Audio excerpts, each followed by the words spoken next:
Bonjour et bienvenue dans mes lubies. Aujourd'hui, le petit forestier au travail. Je vous avais avec moi sur un chantier. Là, je vais être ici pour presque 2 semaines. J'ai déjà quelques jours de fait. Puis le mandat était sur 10 jours. Donc, je vous montre ça. C'est un projet résidentiel qui date de quelques années. Puis il y a certaines rues qui ont été... pour lequel il n'y a pas de construction encore, il n'y a pas de maison. Puis la végétation commence à envahir des deux côtés. Puis ce que ça fait, c'est qu'ils ont de la difficulté à gratter le sol pour refaire les fossés. C'était un peu laissé, on va dire, laissé aller, là, étant donné qu'il n'y avait pas de construction, c'était pas prioritaire. Puis là, c'est ça, ils veulent faire un peu d'entretien. L'association de propriétaires veut faire un peu d'entretien là, pour ramener ça propre. Fait que j'ai commencé. J'ai déjà fait un autre croissant de rue plus loin. Là, je suis rendu ici. Donc, avec la tête déchiqueteuse, avec la pelle, on vient nettoyer le fossé pour que ce soit plus propre.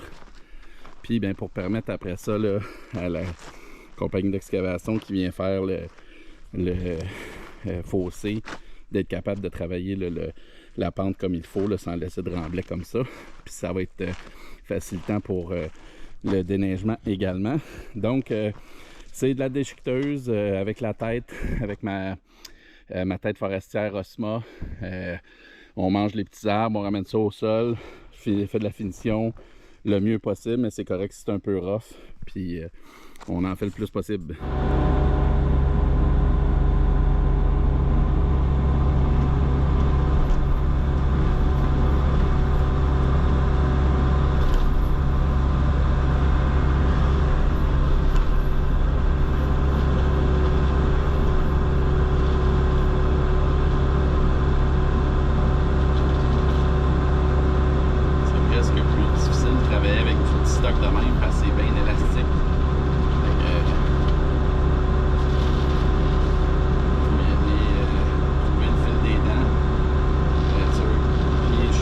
Déguiser mes dents pour être sûr que ça coupe bien, parce que sinon c'est bien long.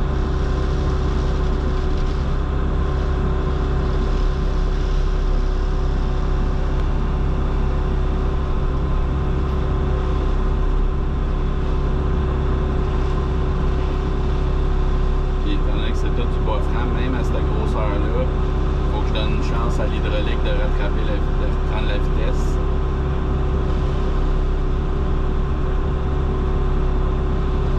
Un petit sapin comme ça, je l'aurais mangé en une bouchée, mais il faut que je prenne mon temps. C'est du bois franc, élastique.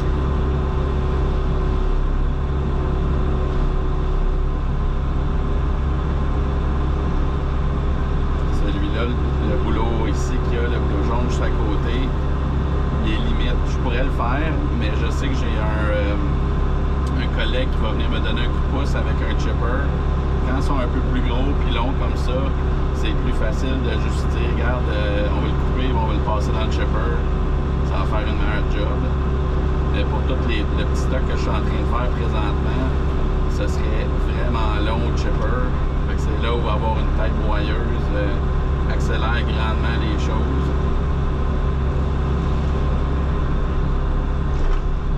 De pas trop ramasser le sol, puis le sable, puis les roches, parce que c'est là qu'il faut que je réaiguise mes dents après. Fait que c'est comme un peu le challenge d'équilibre. Mais de la même façon, j'essaie toujours de prendre les arbres le plus haut possible pour pas avoir de tête à travailler au sol. On va prendre celui-là en exemple.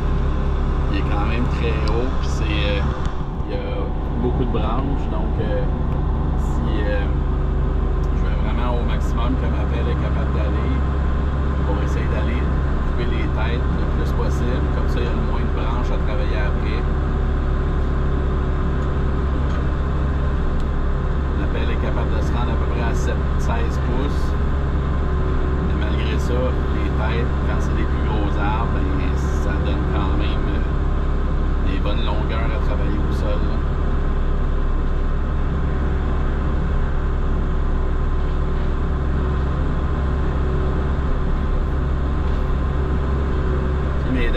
l'étage a dû d'être aiguisé, fait que ça coupe pas idéal. Faire ça en fin de journée. J'essaie de faire ma journée comme ça. Ça me prend peut-être une demi-heure faire l'aiguisage de mes dents. Je pense pas perdre une demi-heure de temps aujourd'hui en perte d'efficacité parce qu'il coupe une petite affaire moins. Fait que j'essaie de pas le faire trop souvent non plus, là, pour passer plus de temps aiguisé que de les utiliser.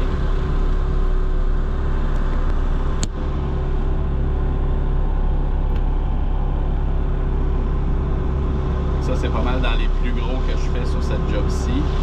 Je veux dire, sur d'autres jobs, j'ai fait pas mal plus gros que ça. Et comme j'ai dit tantôt, c'est parce que je sais que quelqu'un va venir avec le chipper, mais donner un coup de pouce plus tard, là, fait que j'y laisse les plus gros.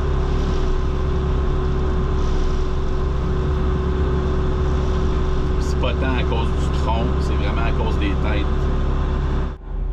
Étant donné que l'arbre est beaucoup plus grand, ben la tête est donc beaucoup plus longue quand je suis au maximum de la portée de ma pelle. Parce que les troncs comme ça va bien. C'est pas ça le problème.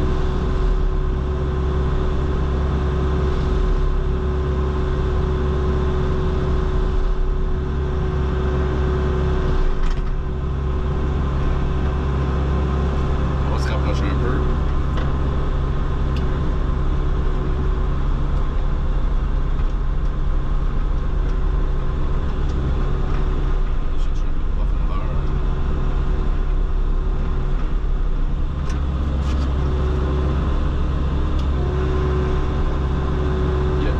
Force hydraulique dans les chenilles, dans le boom. Quand la tête roule, la majorité de l'hydraulique est dans la rotation. Donc le boom est très lent, même si je suis au maximum.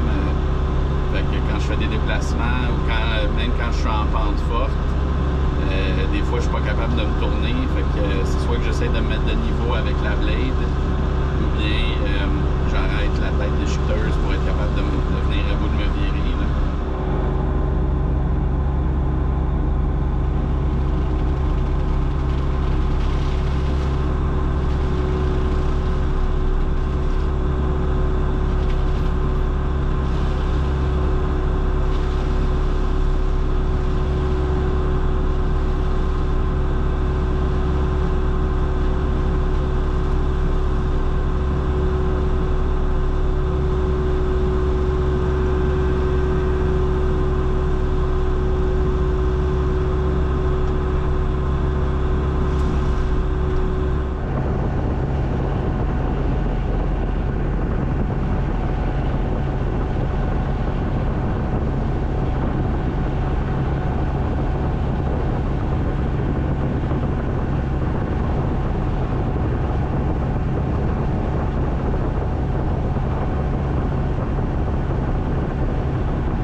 Fait que voilà, ça donne une idée de ce que c'est capable de faire la tête broyeuse. Fait que ça représente environ 2h30 de travail, là, ce côté-là de chemin.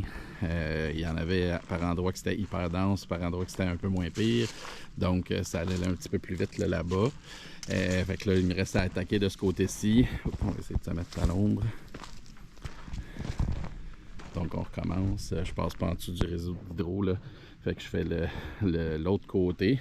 Fait que on va faire ça à droite comme on a fait à gauche. Ça devrait ouvrir le chemin quand même pas mal.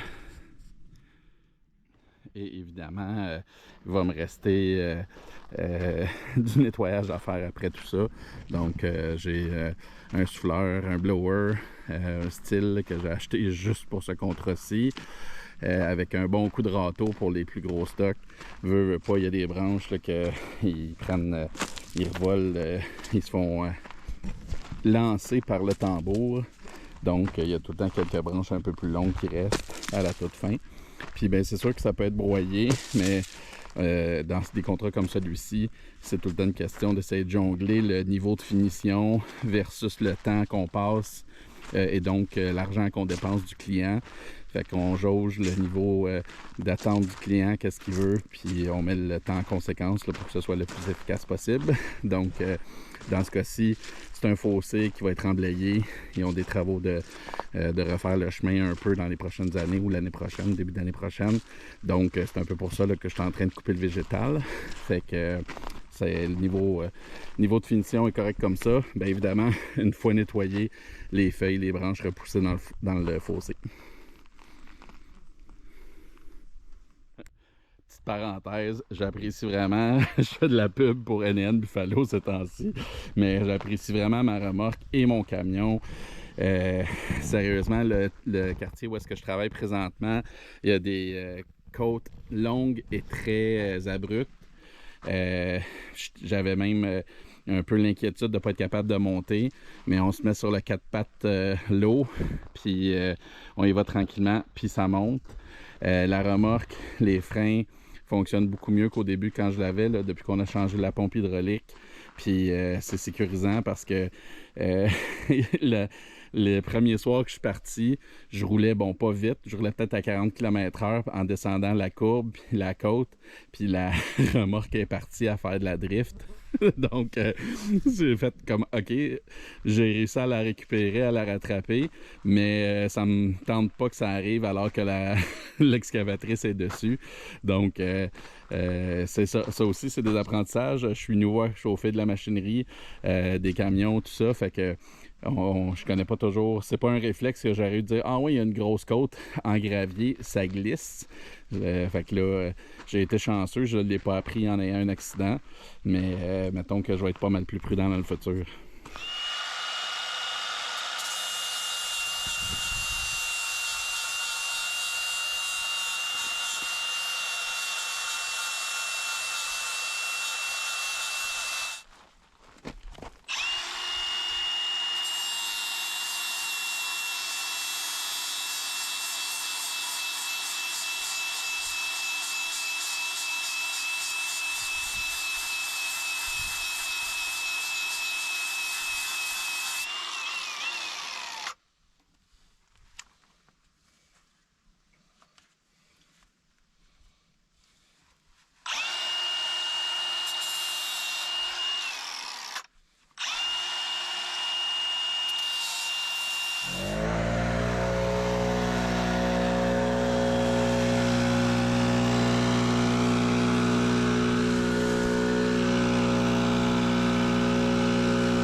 Fait que voilà le produit final une fois nettoyé. J'ai pas pu filmer hier en fin de journée.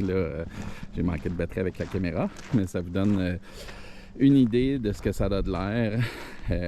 C'est sûr que je suis un peu perfectionniste, fait que je vois encore des branches, puis j'aimerais être capable de me rendre un peu plus bas, mais ça devient une question de essayer de garder les dents assez aiguisées de mon broyeur, pas trop jouer dans le sable, dans les roches, puis avec le temps, ça va se taper, puis la neige cet hiver. Ils ont à refaire le remblai, là, refaire le fossé. Ça, c'était le grader, c'était le plus loin qu'il pouvait se rendre à cause de la végétation. Mais là, en ayant coupé ça, il va être capable de pousser un peu plus loin. Ou du moins, il va peut-être falloir qu'ils viennent refaire travailler le fossé avec une pelle, là, parce qu'il y a quand même pas mal de racines, là, tout ce stock-là que je viens de couper. Mais voilà, fait quand même une belle job. Ça élargit énormément le chemin.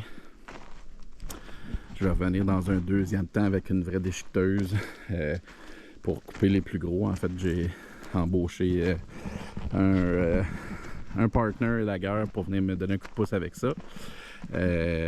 Donc, ça, c'est ce qui s'en vient dans les prochains jours. Bon, voilà. Donc, j'espère que vous avez apprécié. Leçon apprise sur ce contrat-là. Garder mes dents de mon broyeur bien aiguisées. Pas rouler trop vite avec ma remorque dans les chemins de gravier. Puis, 10 jours, matin au soir, de faire du déchiquetage, c'est long, longtemps. Donc, ça fait faire un autre pas là, dans ma réflexion de peut-être aller me chercher un employé là, pour m'aider dans ces situations-là. Je pense qu'on pourrait changer chacun notre tour, faire une journée pour rendre ça un peu moins répétitif. J'adore faire du broyage, là, c'est le fun, mais c'est quand même long, 10 jours là, non-stop de ça. Donc voilà, on se revoit dans une prochaine lubie.